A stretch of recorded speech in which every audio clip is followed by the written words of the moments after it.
Hi, Dennis Hawkins from DennisHawkinsGroup.com.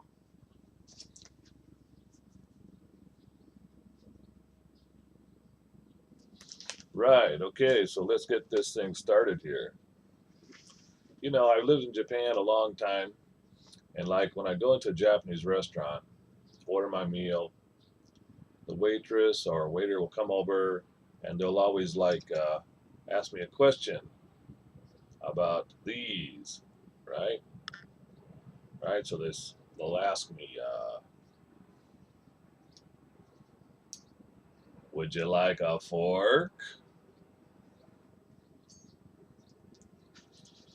Or would you like a spoon? This is my little Snoopy spoon, one of my favorites. Actually, my granddaughter's favorite.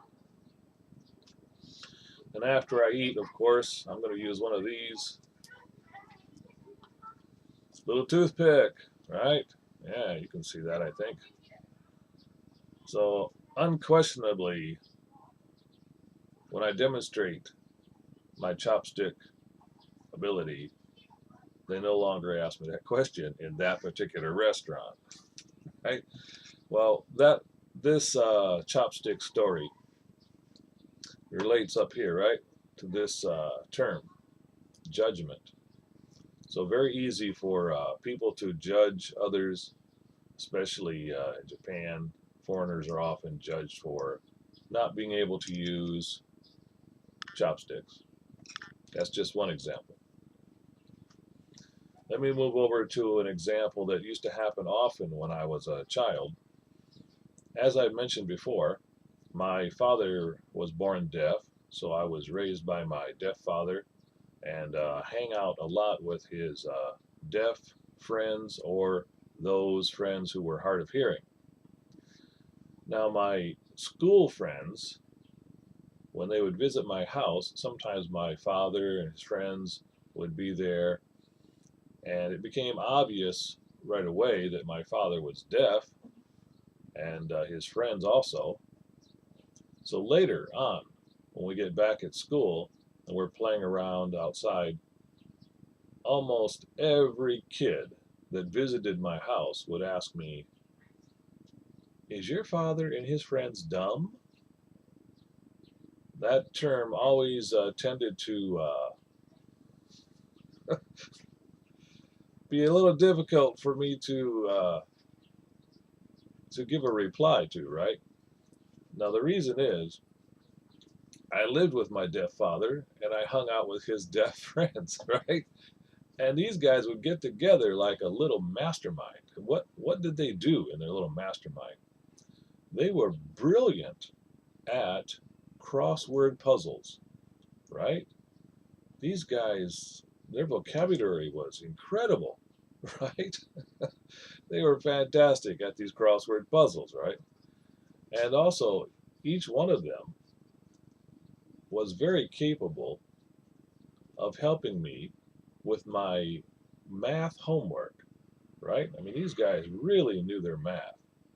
So between the brilliance of their crossword puzzle ability and all their mathematics skills, I didn't know what to tell my school friends, right? I mean, they certainly weren't dumb, right?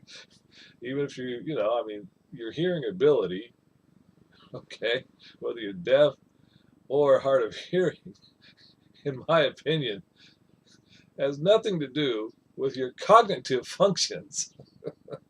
And I still feel that way.